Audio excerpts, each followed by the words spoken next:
Hello everyone, एक बार फिर से आप सभी का स्वागत है मेरे यूट्यूब चैनल इंग्लिश विद विकास झा में। आज के सेशन में हम बिहार स्टेट के पेपर 1 में पूछे गए क्वेश्चंस को देखेंगे और ये सारे क्वेश्चंस आपके 2019 में पूछे जा चुके हैं। आज के सेशन में हम टोटल 30 क्वेश्चंस करने जा रहे हैं और इसके नेक्स्ट सीरीज में हम इससे आगे के क्वेश्चंस को कवर करेंगे। चलिए बिना देर के हम आज के सेशन की शुरुआत करते हैं और आज का फर्स्ट क्वेश्चन हमारा है, कहता है चूज द करेक्ट स्टेटमेंट। यहाँ जो चार आपके ऑप्शंस हैं इनमें से आपको उस सेंटेंस का चुनाव करना है जो ग्रामेटिकली करेक्ट हो। अब देखेंगे, पहला कहता है I saw a strange dream last night. कहता है मैंने कल रात एक बहुत ही अजीब सपना देखा। अब यहाँ पे देखेंगे वर्ब हमारा है सॉ का प्रयोग करते हैं जब आप किसी चीज को खुली आंखों से देखते हो। कोई चीज जो आपके सामने है और आपके पास एक नेचुरल क्वालिटी है कि आंख अगर खुली है तो आप किसी चीज को देखते हो, तो इस चीज के लिए हम सॉ का प्रयोग करते हैं। जबकि हम किसी ड्रीम को देखते हैं तो सपना जो होता है हमारा, आंखें बंद होती है और वो हम इमेजिनेशन में उसे देखते हैं। तो इमेजिनेशन में देखने के लिए हम सी का प्रयोग नहीं करते हैं। हालांकि इसका इंडियन कॉन्टेक्स्ट में यूज करते हैं, लेकिन एक बात याद रखेंगे, जब कभी भी इंग्लिश से जुड़े हुए एग्जामिनेशन की बात आएगी तो हम वहां पे स्टैंडर्ड इंग्लिश की बात करेंगे। क्लियर है? अब देखेंगे दूसरा ऑप्शन कहता है I got a strange dream. Got का मतलब होता है प्राप्त करना। ऐसा तो कोई चीज नहीं है कि कोई वस्तु के रूप में आपको कुछ दिया गया हो, जिस कारण से ये ऑप्शन भी आपका गलत हो जाएगा। नेक्स्ट हमारा है I had a strange dream last night. अब देखिए हैव का प्रयोग हम बहुत सारे अर्थों में करते हैं। भोजन करना हो उसके सेंस में भी हैव का प्रयोग करते हैं, किसी को कुछ देना हो उसके सेंस में भी हैव का प्रयोग करते हैं, पोजीशन दिखाना हो वहां भी हैव का प्रयोग करते हैं, ठीक है ना। या कोई घटना घटी हो आपके साथ, उस एक्सपीरियंस को शेयर करना हो वहां भी हैड का प्रयोग करते हैं। तो यहाँ पे I had a strange dream last night ये आपका करेक्ट आंसर हो जाएगा, जो स्टेटमेंट करेक्ट है ग्रामेटिकली।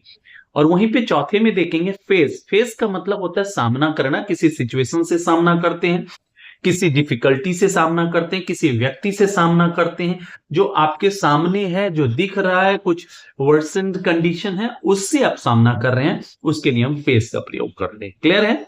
चलिए नेक्स्ट की ओर बढ़ते हैं। कहता है which one is wrongly spelled. आप ये चार ऑप्शंस देख रहे होंगे, इसमें से उस ऑप्शन का चुनाव करना है जिसका स्पेलिंग गलत है।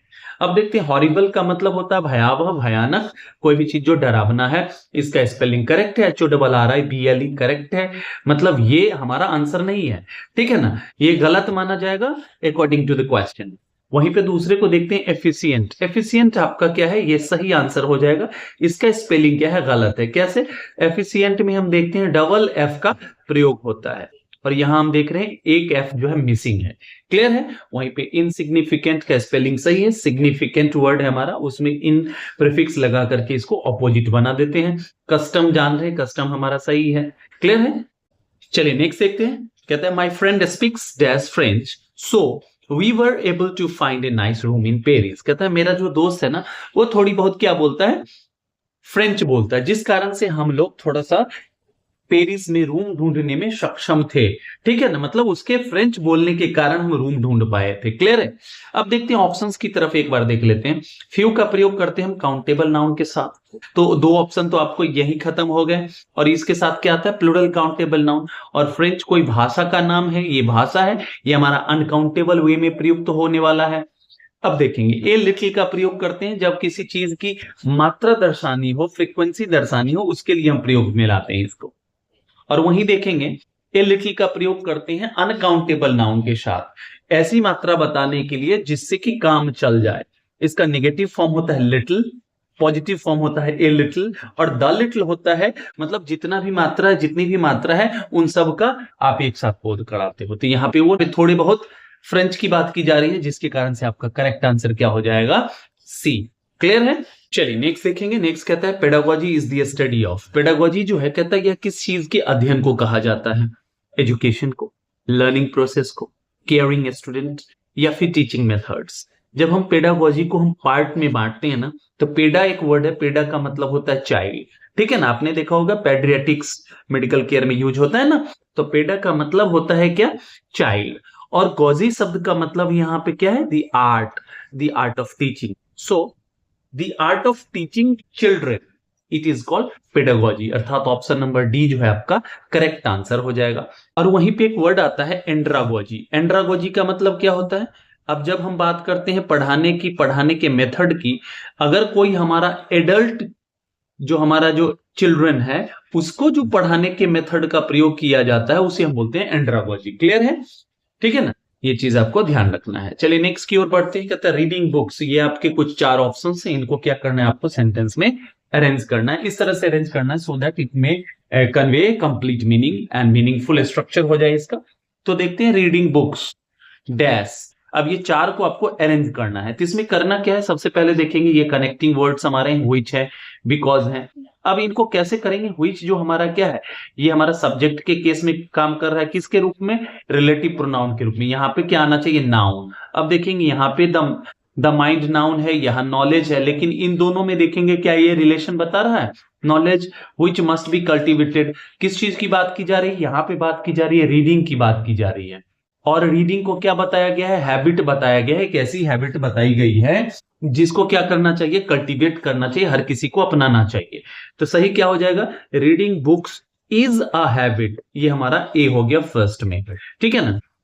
Which must be cultivated, habit, इस हैबिट को, रीडिंग के हैबिट को आपको कल्टीवेट करना है, ठीक है ना। अर्थात दूसरे नंबर पे आ जाएगा चौथा, which must be cultivated by everybody. अब देखेंगे अब ये क्यों, अब आप कारण दोगे ना कि क्यों कल्टीवेट करना चाहिए।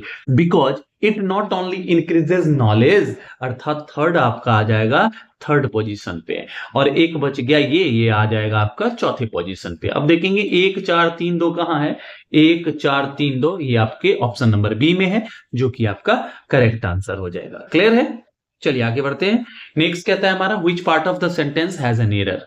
कहता है ये एक सेंटेंस लिखा हुआ है और इसमें उस पार्ट का चुनाव करना है आपको जिसमें किसी भी प्रकार के कोई एरर है, ठीक है ना। कहता है द कस्टमर हैंडेड ओवर। देखिए द कस्टमर, कोई दिक्कत नहीं है। हैंडेड ओवर, हैंड ओवर करना का मतलब सुपुर्द करना, किसी को कुछ दे देना, जो भी आपके पास जो कंट्रोल में है उसका कंट्रोल किसी को ट्रांसफर कर देना। क्लियर है? ये हमारा सेकेंड फॉर्म ऑफ वर्ब है जो कि पास्ट इंडेफिनिट के लिए प्रयुक्त होता है। क्या हो जाएगा? The customer handed over, correct है यहां तक। ₹100 नोट। अब देखिए यही गलती है। ए, आप बता रहे हो कितने नोट की बात कर रहे हो? 1 नोट की। आप क्या दे रहे हो? 1 नोट दे रहे हो उसे, ठीक है ना। अब उस नोट का वैल्यू क्या है? ये बता रहा है कि 100 रुपए का उस नोट का वैल्यू है। अब गौर से समझिएगा, यहां पे 100 यहां काम कर रहा है इसको क्वालिफाई करने को, और ये रुपी किसको? नोट को। अर्थात ये दोनों हमारे एडजेक्टिव के रूप में काम कर रहे हैं और एडजेक्टिव का प्लूरल नहीं होता है। अर्थात क्या करना है आपको? सीधे लिख देना है रुपीज के बदले रूपी। ₹100 नोट, ठीक है ना। अगर इसी का प्लूरल बनता, जैसे आप 2 बोलते तो लिखते 200 रुपी नोट्स। अब देखिए यहां पे दिखा रहा है कि 2 नोट्स की बात की जा रही है, ये ध्यान रखना है, लेकिन उसका वैल्यू कितना है? 100 रुपए के 2 नोट्स की आप बात कर रहे हो। क्लियर है? ये ध्यान रखना है। अर्थात इसका ऑप्शन क्या हो जाएगा? ऑप्शन नंबर बी जो है इसका करेक्ट आंसर हो जाएगा, जिसमें कोई पार्ट एररफुल है। चलिए नेक्स्ट देखते हैं।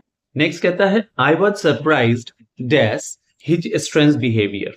आपके सामने 4 ऑप्शंस हैं और ये चारों प्रीपोजिशंस के फॉर्म में है। अब इनमें से उसका चयन करना है जो इस सेंटेंस को करेक्ट बना दे। कहता है सरप्राइज, आप किसी पर्टिकुलर चीज को लेकर सरप्राइज होते हो। यहां पे बताया गया कि उसके विचित्र व्यवहार के कारण आप क्या हो गए? आश्चर्यचकित हो गए, आप हतप्रभ रह गए हैं। इस कारण से वो कोई स्पेसिफिक चीज है, कोई पर्टिकुलर चीज है जो आपको सरप्राइज कर रहा है, और पर्टिकुलर चीजों के लिए जो आइडेंटिफाइबल है उनके लिए क्या करते हैं? प्रीपोजिशन एट का प्रयोग करते हैं। यहां पे इसके साथ फिक्स प्रीपोजिशन एट का प्रयोग किया जाएगा, अर्थात ऑप्शन नंबर डी जो है आपका करेक्ट आंसर हो जाएगा। क्लियर है? चलिए आगे बढ़ते हैं। कहता है you can not devise a method which dash all possibilities of error. यहां कहता है you can not devise, devise का मतलब होता है इजाद करना, आविष्कार करने के सेंस में, ठीक है ना। कहता आप ऐसे चीजों का इजाद नहीं कर सकते, ऐसे तरीकों का इजाद नहीं कर सकते जो तरीका क्या कर सकता है? ऑल पॉसिबिलिटीज ऑफ एरर, जो हर एक प्रकार की संभावनाओं की, किस चीज के संभावनाओं की बात की जा रही है?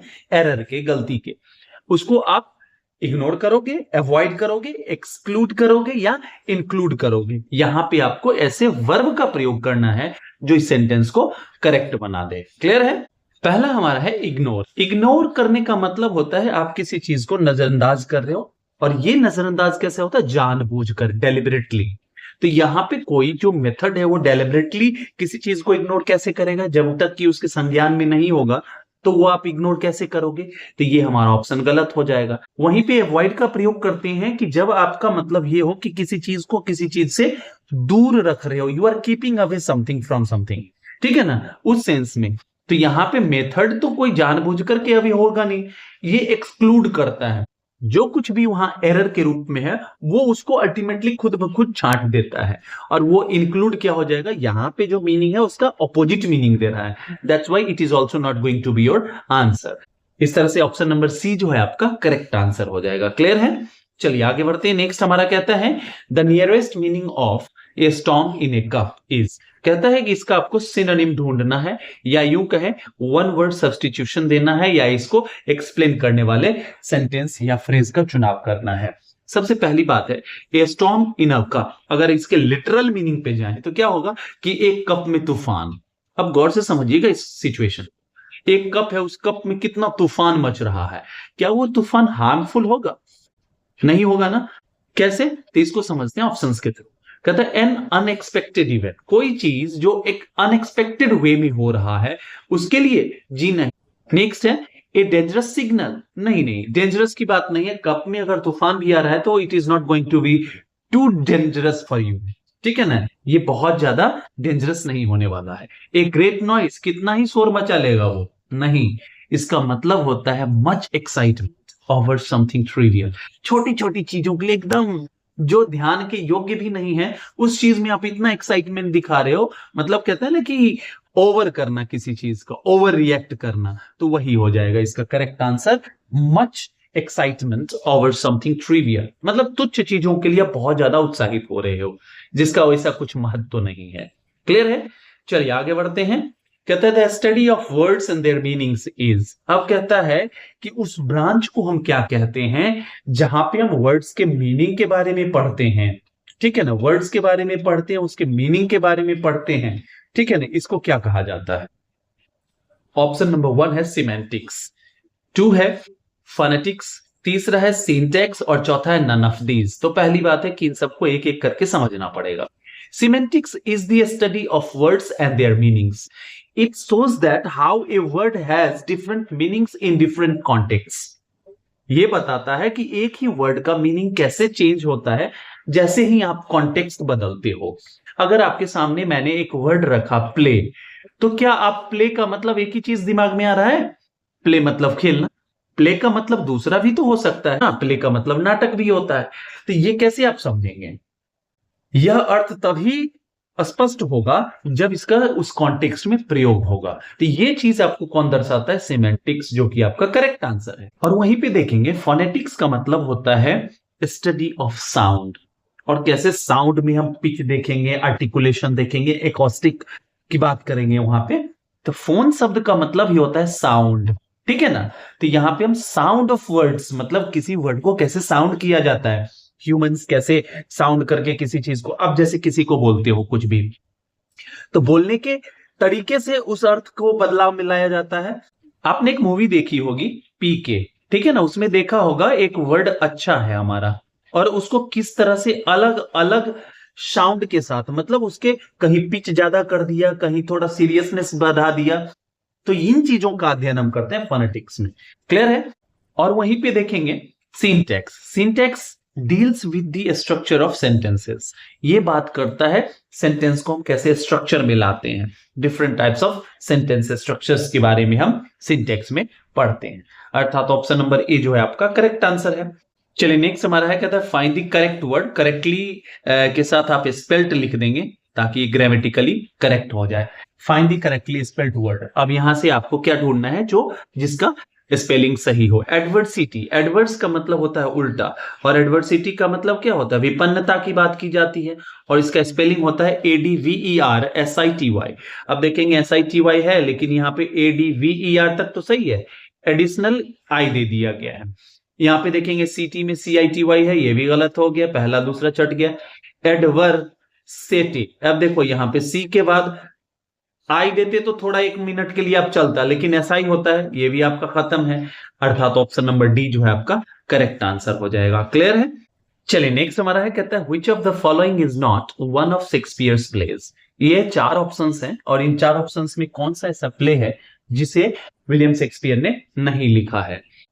हैमलेट की बात करें तो हम सबको पता है कि हैमलेट के लेखक कौन है, विलियम शेक्सपियर हैं, अर्थात ये आपका ऑप्शन नहीं होगा सही।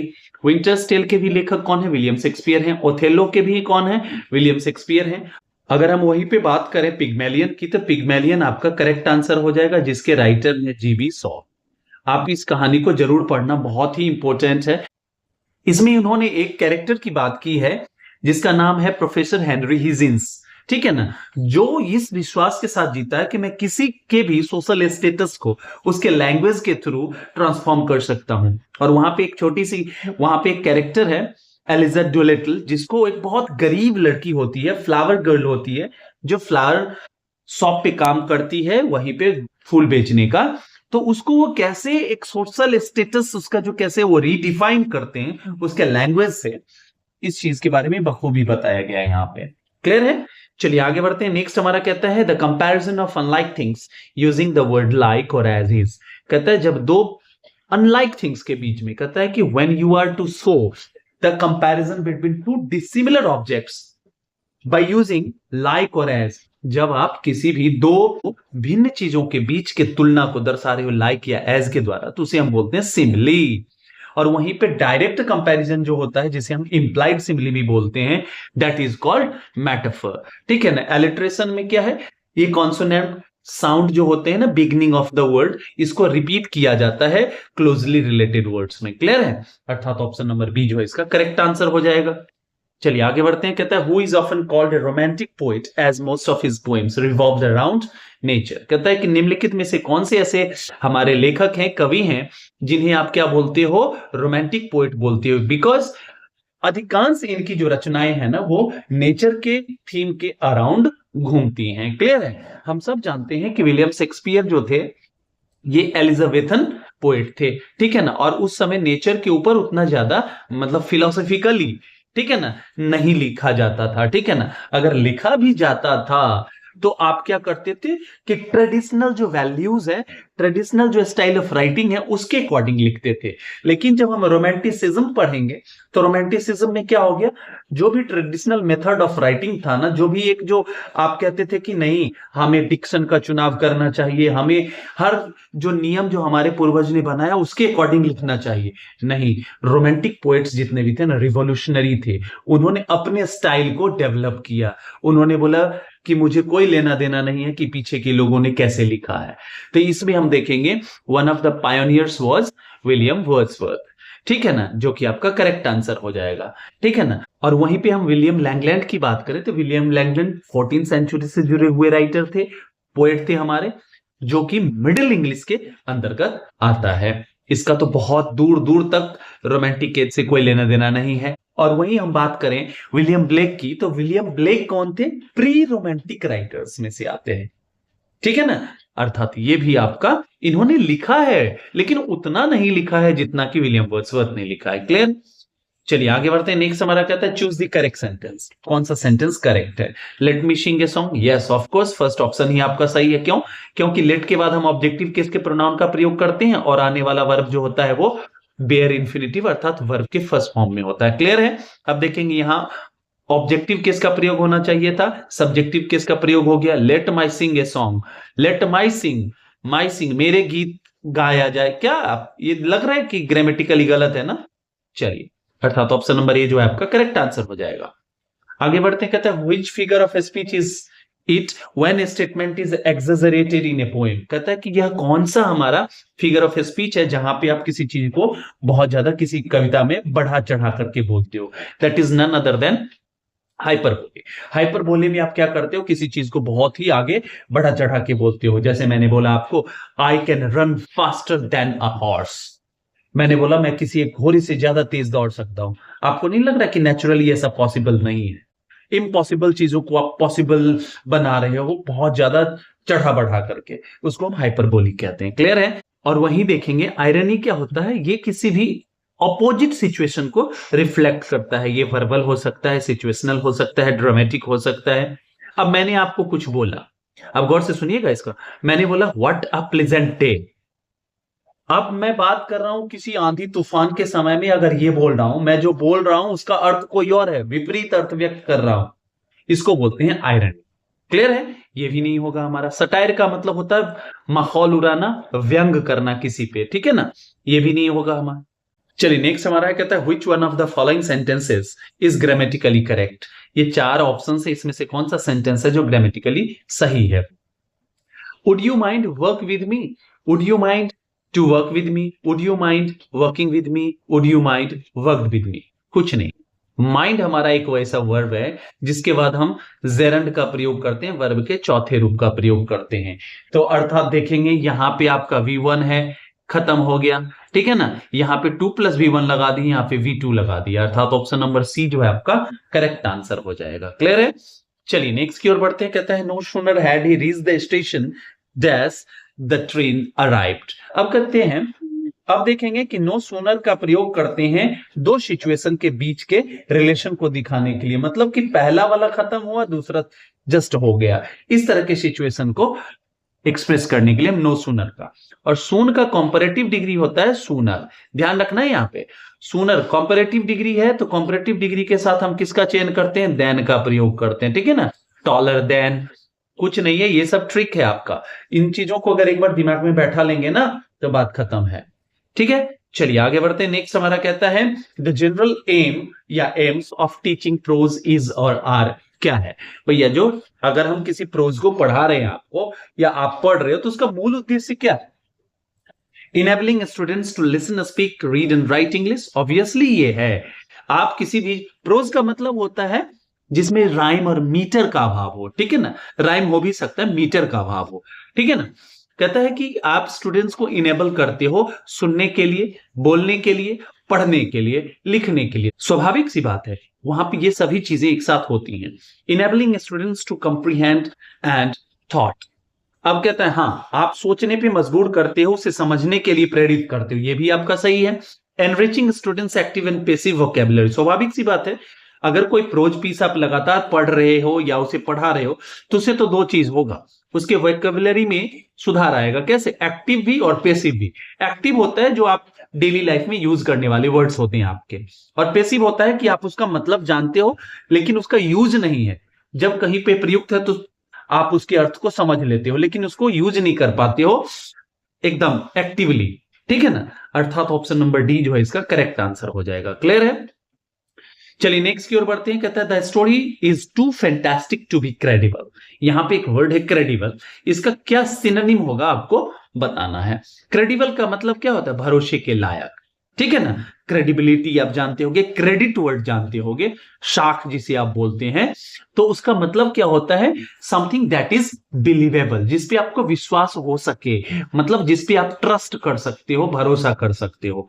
अर्थात ऑप्शन नंबर बी जो है इसका करेक्ट आंसर हो जाएगा। प्रेजवर्दी का मतलब होता है प्रशंसनीय, जिसकी प्रशंसा की जा सकती है। रीडेबल का मतलब होता है पठनीय, जिसे आप पढ़ सकते हो। क्लियर है? चलिए नेक्स्ट हमारा है, कहता है I do my work just carefully to make mistakes. कहता है मैं अपना काम करता हूं, बहुत ही केयरफुली करता हूं। किस चीज के लिए करता हूं? ताकि मैं जो मिस्टेक्स है मेरे ना उसे मैं अवॉइड कर सकूं। इसके लिए क्या होता है हमारा, देखेंगे एक स्ट्रक्चर होता है टू का। यहां पे हम रिमूव टू नहीं करेंगे बल्कि हम टू को लगाएंगे, और वहीं पे सो अगर लगाते हैं तो क्या मीनिंग में डिफरेंस आ जाएगा। आई do my work so carefully, मैं बहुत ज्यादा केयरफुली अपने काम को करता हूं। किस चीज के लिए? तो मिस्टेक्स करने के लिए। देखिए आप बहुत केयरफुल होते हैं किसी चीज को अवॉइड करने के लिए, ना कि उस चीज को करने के लिए, जिस कारण से ऑप्शन नंबर ए जो है आपका खत्म हो गया। सिमिलर मीनिंग कुछ ये देगा, very carefully, I do my work very carefully to make mistakes, मतलब मैं अपना काम बहुत ही सावधानी से करता हूं ताकि मुझसे गलती हो सके, ये भी मीनिंगलेस है। और वहीं पे अगर टू का प्रयोग करते हैं तो टू जो होता है निगेटिव मीनिंग को देता है। जब इसका रिमूवल ऑफ टू करेंगे तो क्या हो जाएगा?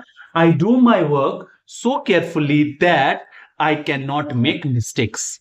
इस तरह से इसका रिमूवल ऑफ टू हो जाएगा, अर्थात ऑप्शन नंबर सी जो है आपका करेक्ट आंसर होगा। चलिए नेक्स्ट हमारा है, कहता है grammar should be taught by. Grammar को किस तरीके से पढ़ाया जाना चाहिए? क्या आपको क्लियर एक्सप्लेनेशन देने के साथ पढ़ाना चाहिए? नहीं, ये है आपका कंप्लीटली डिपेंड करता है ये प्रैक्टिस पर कि कितना ग्रामर के प्रैक्टिस आप करते हो। ठीक है ना, कॉन्टेक्स्ट अपने आप समझ जाएंगे आप, अर्थात ऑप्शन नंबर बी जो है इसका करेक्ट आंसर हो जाएगा। इनेबलिंग प्रैक्टिस इन कॉन्टेक्स्ट, किस कॉन्टेक्स्ट में इसका प्रैक्टिस हो इस चीज पे फोकस्ड रहना है। आस्किंग स्टूडेंट्स टू लर्न, कैसे लर्न करेगा? बोल दोगे लर्न कर लेगा वो, उसको आपको करके दिखाना होगा कि इस तरह से करते हैं बाय प्रैक्टिस। ठीक है ना, एक मेथड है हमारा लर्निंग बाय डूइंग, तो ये मेथड सबसे ज्यादा उपयुक्त कहां पे होता है? ग्रामर में। क्लियर है? Making learners do written assignments, नहीं, रिटन असाइनमेंट्स कितना भी करा लें, अगर उसके कॉन्टेक्सचुअल मीनिंग को नहीं समझाएंगे, उसके कॉन्टेक्सचुअल यूजेस को नहीं समझाएंगे, तब तक वो फ्रूटफुल नहीं होगा। क्लियर है?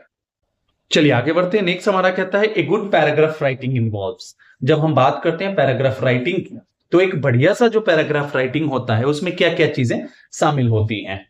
पहला कहता है कि उसका फिगरेटिव लैंग्वेज होना चाहिए। जी नहीं, फिगरेटिव लैंग्वेज का मतलब है कि आप लिटरेरी डिवाइसेस का प्रयोग कर रहे हो, आप उसे क्या बना रहे हो? टफ बना रहे हो। क्या टफ बना रहे हो? अगर किसी चीज को सीधे सीधे कहना हो, आप उसको घुमा फिरा करके कह रहे हो, तो क्या होगा? हर कोई नहीं समझ पाएगा उसको। हर किसी के पास, आप ऐसे समझो, आपके सामने दो चीजें हैं, एक होता है प्रोज, एक होता है पोएट्री। आप बताओ किस चीज को आप ज्यादा बेहतर से समझ पाते हो? तो आप कहोगे सर प्रोज। क्यों? क्योंकि पोएम्स की जो लैंग्वेज होती है ना वो डिफरेंट होता है, वहां पे आपको एब्स्ट्रैक्ट मीनिंग्स को फाइंड आउट करना पड़ता है, वहां पे चीजों को इन्फर करना पड़ता है, क्योंकि वर्ड का लिटरल मीनिंग वहां पे चेंज हो जाता है। क्लियर है? तो यहां पे फिगरेटिव लैंग्वेज ये गलत हो जाएगा। करेक्ट पंक्चुएशन मार्क्स ओनली, नहीं, पंक्चुएशन मार्क्स का तो प्रयोग होगा, लेकिन ओनली लगा करके इसको क्या कर दिया? निगेटिव बना दिया। सिर्फ करेक्ट पंक्चुएशन मार्क्स के प्रयोग से ही आप किसी भी चीज को अच्छा नहीं कह सकते, पैराग्राफ राइटिंग को अच्छा नहीं कह सकते हैं। इसमें क्या होना चाहिए? तो ये आइडियाज को एक्सप्रेस करे, इसका प्रेजेंटेशन सही हो, और ये जिस चीज पर लिखा गया है उससे वो संबंधित हो, कोहेरेंस जिसे आप बोलते हैं। लेजिबल राइटिंग, ये तो ठीक है, वन ऑफ इट्स काइंड हो जाएगा, लेकिन ये सिर्फ आप बढ़िया बढ़िया से साफ सुथरे अक्षर में आप उसे लिख रहे हो, आपकी लिखावट बहुत अच्छी है, लेकिन उसमें आइडियाज नहीं है, उसका प्रेजेंटेशन नहीं है, उसका कोहेरेंस नहीं है, तो फिर वो कैसे एक अच्छा पैराग्राफ हो जाएगा? अर्थात ऑप्शन नंबर सी जो है इसका करेक्ट आंसर हो जाएगा। क्लियर है? चलिए नेक्स्ट देखते हैं, choose the correctly spelled word. यहां पे क्या चूज करना है आपको? जिसका स्पेलिंग सही है। एक्सीलरेशन का मतलब क्या होता है? त्वरण। इसका स्पेलिंग होता है ACCELERATION। इसे ढूंढ लेंगे, यहां पे देखेंगे एक सी है, यहां पे दो है, लेकिन एल के बाद ई आना चाहिए, तो ए है, ये भी खत्म। यहां पे देखेंगे डबल सी के बदले डबल ई है, ये भी खत्म, अर्थात आपके पास एक ही ऑप्शन बच रहा है, वही आपका करेक्ट आंसर हो जाएगा। क्लियर है? चलिए आगे बढ़ते हैं। नेक्स्ट हमारा कहता है a word gets its meaning. कहता है एक शब्द का मतलब जो निर्धारित किया जाता है या उसे मिलता है, कैसे मिलता है? हमने इस चीज की पहले भी चर्चा की थी जब हम सिमेंटिक्स के बारे में पढ़ रहे थे, ठीक है ना, उसके मीनिंग के बारे में पढ़ रहे थे। तो कोई भी वर्ड जो हमारा होता है उसका मीनिंग डिपेंड करता है उसके कॉन्टेक्स्ट पे, कि किस कॉन्टेक्स्ट में उसका प्रयोग किया जा रहा है। ना ही उसके स्पेलिंग के द्वारा उसके मीनिंग को स्थापित किया जाता है, ना वो वर्ड आया कहां से इसके द्वारा, या फिर डिक्शनरी में है कि नहीं। ठीक है ना, अर्थात ऑप्शन नंबर ए जो है आपका करेक्ट आंसर हो जाएगा। नेक्स्ट हमारा है the number of sounds in English languages. कहता है कि इंग्लिश लैंग्वेज में साउंड्स की संख्या क्या है, ये बताएंगे। One of the basic questions ये हमारे हैं। हम सब जानते हैं कि इंग्लिश अल्फाबेट में 26 लेटर्स होते हैं। क्लियर है ना? और अगर इन बेसिक चीजों को आप नहीं जानते हो तो आप मार दोगे किसको? इसको, और हो क्या जाएगा? गलत हो जाएगा। क्यों हो जाएगा? तो 26 लेटर्स तो होते हैं, लेकिन क्या हर एक लेटर एक ही साउंड को प्रोड्यूस कर रहा है? नहीं। अब देखेंगे इनको आपने दो भागों में बांटा, एक हो गया हमारा वॉवेल लेटर्स की बात करेंगे, एक हो गया हमारा कॉन्सोनेंट हो जाएगा। क्लियर है? अब इसमें देखेंगे कि वॉवेल लेटर्स की संख्या 5 है, लेकिन ये टोटल 20 साउंड्स को प्रोड्यूस करते हैं, और यहां पे बचा हुआ 21 जो है ये 24, और इन दोनों को जब हम जोड़ते हैं तो पाते हैं कितना? 44, अर्थात ऑप्शन नंबर डी जो है आपका करेक्ट आंसर हो जाएगा। क्लियर है? चलिए नेक्स्ट की ओर बढ़ते हैं। नेक्स्ट हमारा कहता है his elder brother got dash as an officer in a reputed bank. अब कहता है कि उसके जो बड़े भाई है ना, बड़े भाई, उनको क्या मिला, एक ऑफिसर की नौकरी मिली है किसी रेप्यूटेड, किसी प्रसिद्ध, किसी प्रतिष्ठित बैंक में। क्लियर है। अब देखेंगे यहां पे एक वर्ड है हमारा गेट। गेट के साथ हम दो तरह के वर्ब का प्रयोग करते हैं, एक होता है वर्ब का थर्ड फॉर्म, एक होता है हमारा वर्ब का फोर्थ फॉर्म। जब हमारा पेसिव का प्रयोग करना हो तो देखेंगे कि कुछ जो है ना सब्जेक्ट के ऊपर हो रहा है, मतलब सब्जेक्ट उस चीज को एक्सपीरियंस कर रहा है, वहां पे हम वर्ब के थर्ड फॉर्म पास्ट पार्टिसिपल का प्रयोग करेंगे। अब ये नौकरी मिली किसको, तो उसके एल्डर ब्रदर को, मतलब ब्रदर उसका बना है ना, तो मतलब एक्सपीरियंस कौन शेयर कर रहा है, यहां पे सब्जेक्ट जो है एल्डर ब्रदर, अर्थात यहां पे वर्ब के थर्ड फॉर्म का प्रयोग होगा। ये हमारा फर्स्ट है, ये हमारा फिफ्थ है, ये हमारा फोर्थ है, अर्थात ऑप्शन नंबर बी जो है इसका करेक्ट आंसर हो जाएगा। क्लियर है। और वहीं पे देखेंगे पॉजिटिव वर्ब के रूप में जब किसी भी व्यक्ति से कोई कराया जाए तो वहां पे आप एक्टिव वॉइस में इसका प्रयोग करेंगे कॉन्टिन्यूअस टेंस में, तो उस स्थिति में ये हो जाएगा। क्लियर है। चलिए नेक्स्ट हमारा है, कहता है a humorous and funny poem of 5 lines is. कहता है एक 5 लाइन की, 5 लाइन की ऐसी कविता जो काफी है हास्यपूर्ण हो, मतलब जो हंसाने वाला हो, जो फनी हो, उसे आप क्या कहते हो? सेस्टिना, लाइमरिक, हाइकू, एलेजी। अब देखेंगे हाइकू की अगर हम बात करें, अब देखेंगे हम कि सेस्टिना की अगर हम बात करें तो सेस्टिना क्या होता है, टोटल इसमें जो होते हैं ना 7 स्टेंजाज होते हैं। पहला जो 6 स्टेंजा होता है वो 6 लाइंस के होते हैं, ठीक है ना, तो हो गए 6 36 लाइंस। और एक जो कंक्लूडिंग लाइन होता है हमारा वो 3 लाइन का वो होता है, कंक्लूडिंग जो हमारा स्टेंजा होता है वो 3 लाइन का होता है। तो टोटल यहां पे हम देखेंगे 39 लाइंस के पोएम को हम सेस्टिना कहते हैं। क्लियर है। और वहीं पे हम लाइमरिक की बात करें तो लाइमरिक जो हमारा होता है ये 5 लाइंस का एक पोएम होता है जिसका राइम स्कीम क्या होता है, ए ए बी बी ए। ध्यान रखना है आपको ये, ठीक है ना, ये बहुत ही ह्यूमरस, विटी और फनी होता है। क्लियर है। अब देखेंगे इसके बाद हम देखेंगे हाइकू। हाइकू हमारा 3 लाइन पोएम होता है जिसमें सिलेबल के द्वारा इन 3 लाइंस को सिलेबल में बांटा जाता है।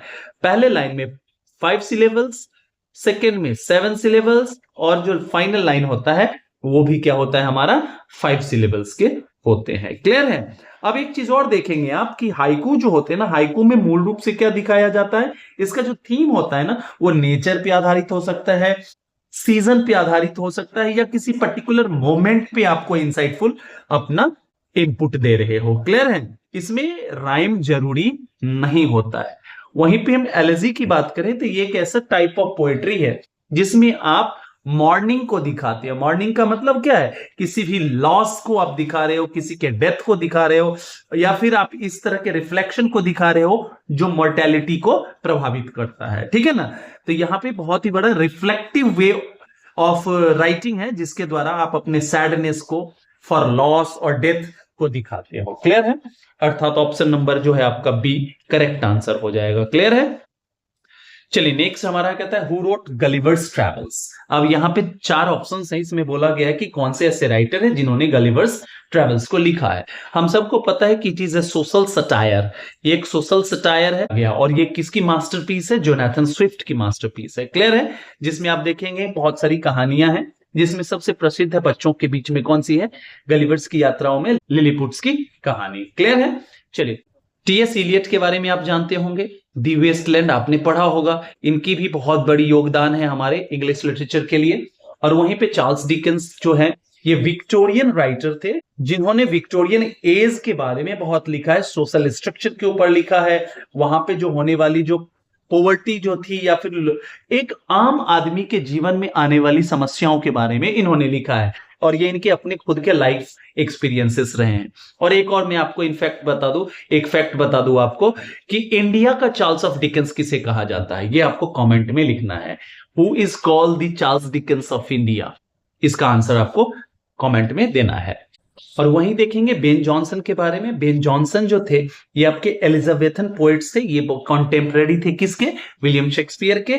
और इनको आप जानते हैं किस चीज के लिए, कॉमेडी ऑफ मैनर्स के लिए, या फिर इनकी जो भी सटायरिकल प्लेज हैं या पोएट्री हैं जिसमें कि सबसे महत्वपूर्ण क्या है, वॉल्पोने, दी अल्केमिस्ट, ये सब जो आप जानते होंगे, पढ़े होंगे, इन सभी को आप रिवाइज कर लें एक बार, ठीक है ना। स्पार्क्स नोट्स पे जाकर के इसके सारे समरी को देख लें इसके, और कुछ क्वेश्चंस बना लीजिए ताकि आपको कॉन्फिडेंस आ जाए। क्लियर है? चलिए नेक्स्ट बढ़ते हैं। Next and the last of this session कहता है the car in which his friend was travelling dash with an accident.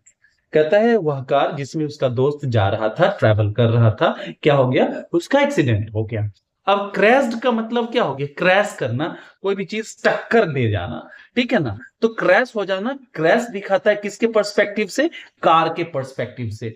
और उसमें आप देख रहे हैं कि एक उसका दोस्त भी है, तो उसको भी शामिल करना है। कार क्रैश करेगा, ठीक है ना, और उसमें प्रभावित कौन हुआ? एक्सीडेंट में उसका दोस्त भी हुआ होगा। हिट का मतलब होता है डायरेक्ट टक्कर दे देना। आप यहां पे उस सिचुएशन को दिखा रहे हो, उस एक्शन को दिखा रहे हो, लेकिन एक्सीडेंट में किसको शामिल करना है? उसके दोस्त को भी। तो मेट, मेट का मतलब होता है एक्सीडेंट हो जाना, मीट विथ एन एक्सीडेंट, ये एक हमारा फ्रेज है, ठीक है ना। मीट विथ एन एक्सीडेंट ये हमारा एक इडियमेटिक यूज है। इसका मतलब होता है दुर्घटनाग्रस्त हो जाना, अर्थात सही आंसर आपका सी हो जाएगा। क्लियर? आई होप कि आपको ये सेशन बहुत ही प्यारा लगा होगा। अगर लगा होगा तो आप इसी तरह से अपना प्यार बरसाते रहिए ताकि हम आपके लिए नेक्स्ट सेशंस भी लाते रहें। चलिए, till the time we meet next, happy learning and keep evolving. Thank you so much.